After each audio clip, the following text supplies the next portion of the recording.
you.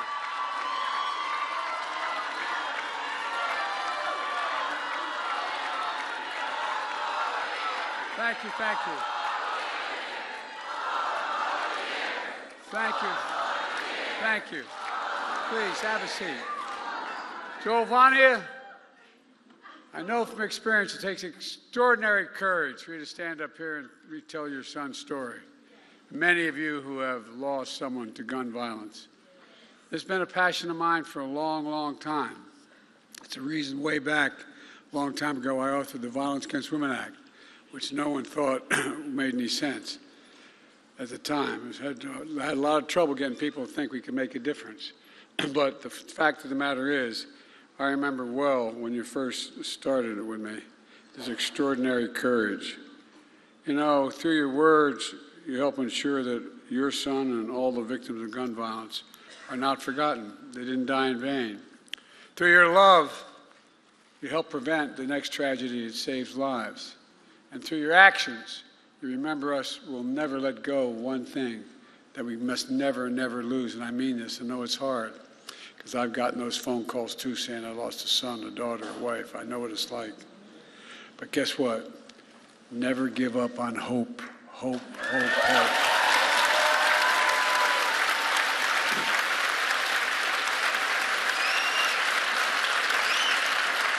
I give you my word, I know what that feels, that black hole when you receive that phone call. It seems like your black hole in your chest, you're being sucked into it. Just showing up here and all the work you've done takes some courage because it reminds you of the moment you got that phone call. It reminds you, no matter how long it goes. It's hard, but you're making such a difference. The main reason I'm here to say, and I mean this from the bottom of my heart.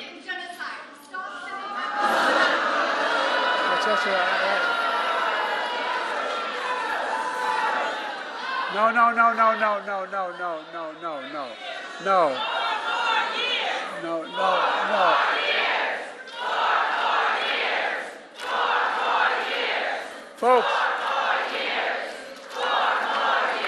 Folks, it's okay.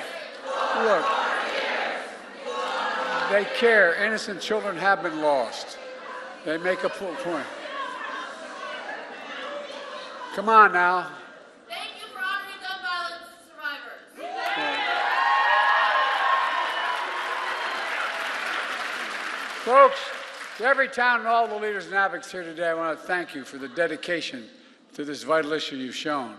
And to all the survivors, veterans, families, moms who have turned their pain and your purpose into the loss and you're determined to not focus on your anger, but on what you can do.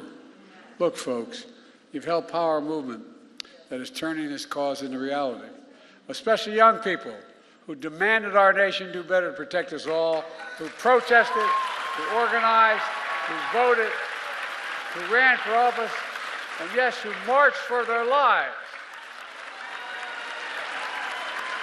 From my perspective, today is about celebrating you.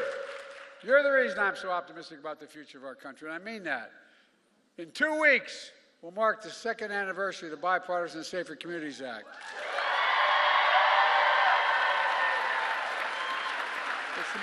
It's the most significant gun legislation in nearly 30 years. And we passed it only because you went out and worked like hell to get it done. You may have the idea, but you got it made. You made it happen. It was designed to reduce gun violence and save lives, and I'm so proud of the tremendous progress we made since then. You know, the year before I came to the presidency, the murder rate was the highest increase on record. Last year, we saw the largest decrease of murder in history of America. And those rates are continuing to fall faster than ever. Last year, we also saw one of the lowest rates of all violent crime in nearly 50 years. Murder, rape, aggravated assault, robbery, all dropped sharply, along with burglary and property crime. This matters. So much of this progress is because, and I'm not just trying to be solicitous, it's because of you. Don't underestimate what you've done. It's amazing what you've done. You've changed people's minds, your neighbors, your friends, the folks down at the restaurant, the folks at the grocery store. Through the American Rescue Plan, I was able to invest $15 billion, the largest investment ever to reduce crime. And we build on that progress with your help. Through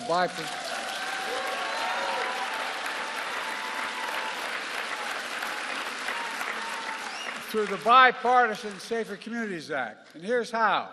First, the Act's helping reduce community violence and domestic violence. It invests $250 million in violence intervention programs all across the country. People are now, my daughter's a social worker working with violence against women. What people don't realize is these things matter. They change attitudes. We've already funded nearly 80 programs and counting. We also make gun trafficking and straw purchasing a federal crime for the first time, giving prosecutors a legal tool to charge traffickers and hold them accountable for the more severe penalties that are available.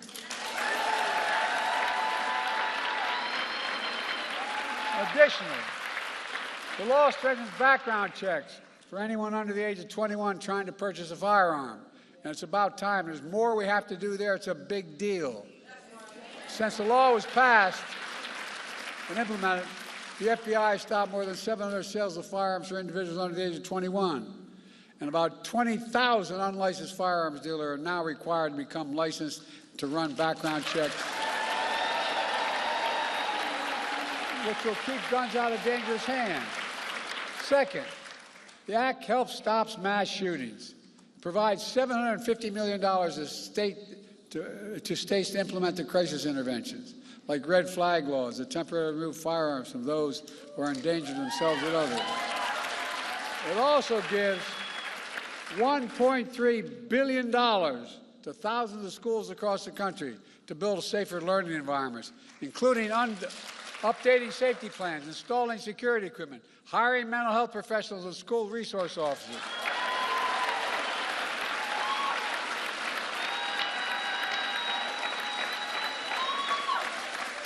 I'm married to a full-time teacher, I get it. As well as violent intervention teams. Folks, look. Third, the Act invests over $1 billion, the largest one-time investment ever in youth mental health in our schools. Help them deal with grief and trauma resulting in gun violence. I've attended too many mass shootings. I've gone to too many schools across America and stood there and looked at the faces of those young children who made it, and look at all the families that lost somebody. It's tragic, but it needs help. They need help to get through it. It includes an additional 14,000 mental health professionals to be hired and trained in our schools, to work in our schools full time. That's 14,000 more.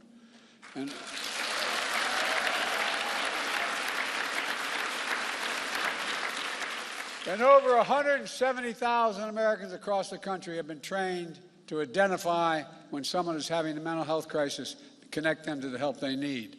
By the way, one of the reasons I wrote the latest veterans bill was because more veterans and more active duty personnel are dying of suicide than any combat zone. It matters. And folks, this historic law is already saving lives, but there's still so much more to do to maximize the benefits of the Bipartisan Safer Communities Act. That's why last September, I established the first ever White House Office of Gun Violence Prevention.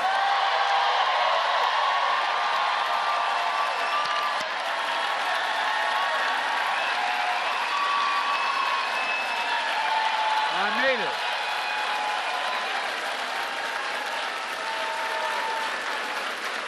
We got first-rate professionals there and overseen by my incredible vice president.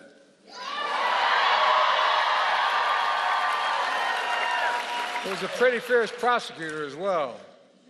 To drive and coordinate government and a nationwide effort to reduce gun violence in America. That's why we did it, and to send a clear message about how important this issue is to me, to you, and to the entire country. Folks,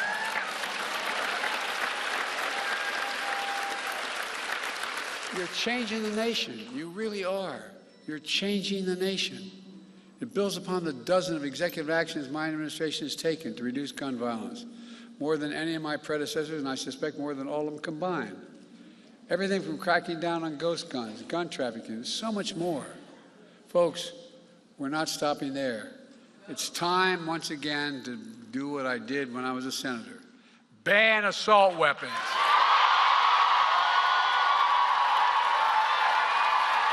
I mean it.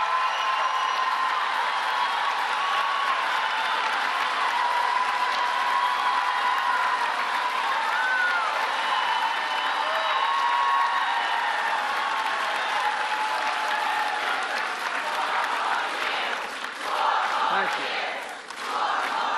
Who in God's name needs a magazine which can hold 200 shells? Nobody, that's right. I remember when I was campaigning, when I was a senator, going through the wetlands of Delaware to read all the people who were most upset with me, the fishermen and the hunters. And I came across a guy who was fishing, and he said, "You want to take my gun?"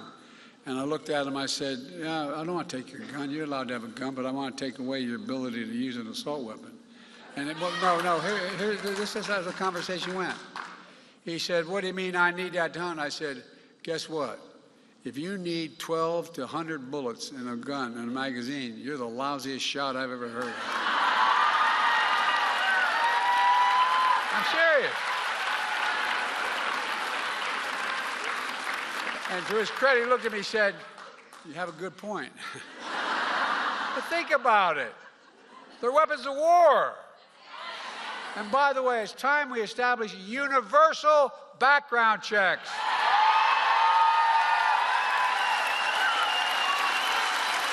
And by the way, and require the safe storage of firearms.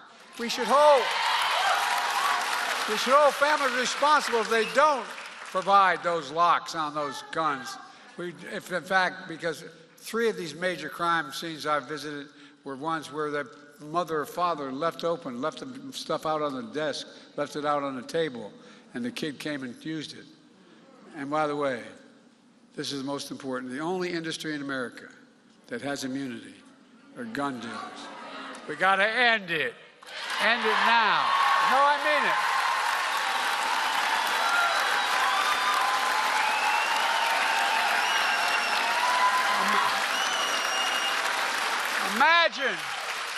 Imagine if we gave tobacco an exception, they could not be prosecuted. What would happen? Still 1,000 more people would be dying of cancer because of smoke inhalation. It's time to increase funding for the Bureau of Alcohol, Tobacco, and Firearms and Explosives and other law enforcement agencies as well, to solve the crimes faster. Look, unfortunately, it's the only partisan thing I'm going to say. The congressional Republicans oppose all of these, every one of these. Instead of trying to stop our ban on ghost gun kits that contain these, that commit crimes, they're working like hell to stop it. They want to abolish the Bureau of Alcohol, Tobacco, and Firearms and Explosives, which is responsible for fighting gun crimes. You can't be pro-law enforcement and say you are pro-law enforcement and be pro-abolishing the AFT. You can't do it. It's outrageous. I disagree with some of my own party and on the other side about a lot of things, but at least there's some rational argument they have as part of their argument. What in God's name is the rationale for taking away the alcohol, tobacco, and firearms? After a school shooting in Iowa that killed a student and a teacher, my predecessor was asked about it. You remember what he said? He said, "Have to get over it." Hell no, we don't have to get over it. We got to stop it. We got to stop it and stop it now.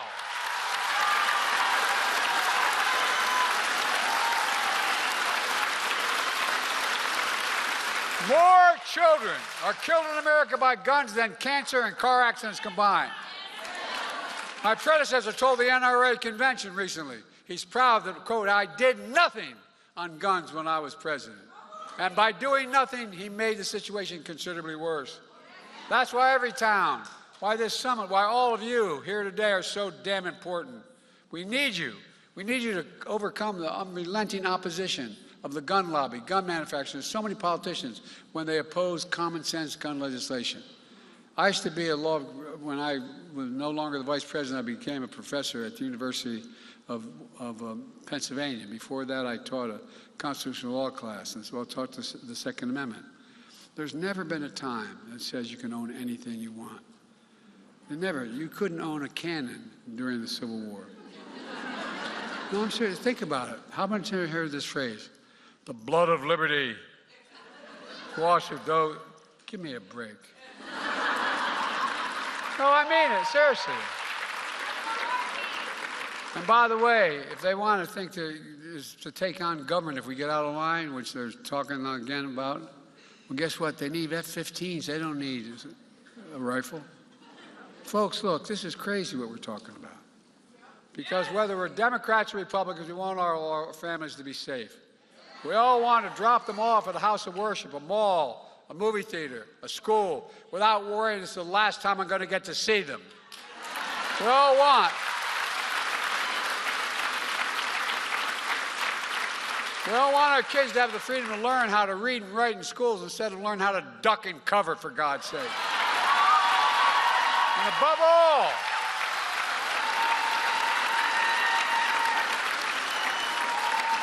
all, we all agree, we are not finished.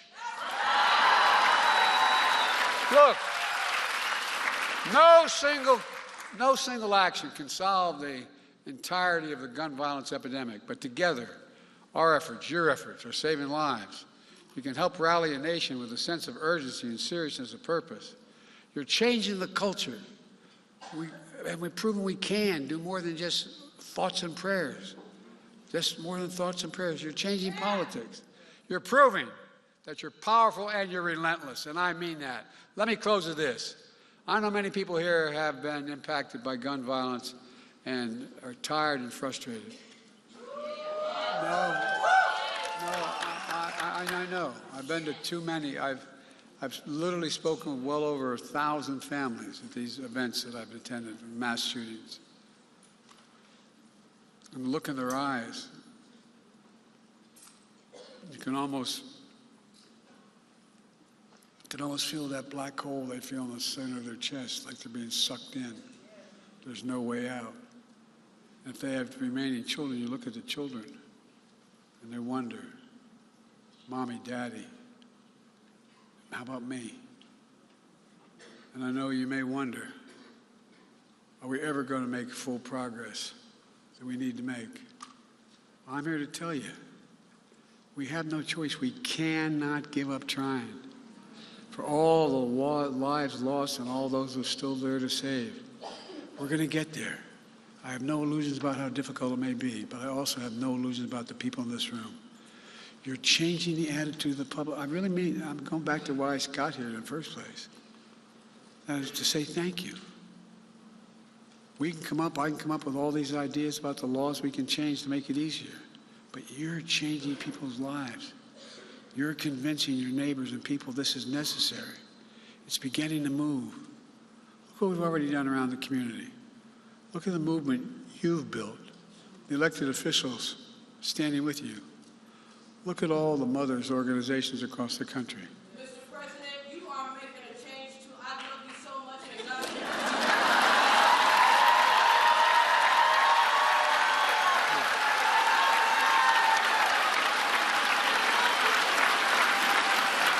Look, when there's a crisis, half what people affected by a crisis have to know is anybody listening? Do you hear me? Do they hear what we're saying? Listen to the young people who are speaking out. That's the power of the memory of your loved ones. That's the power of this movement.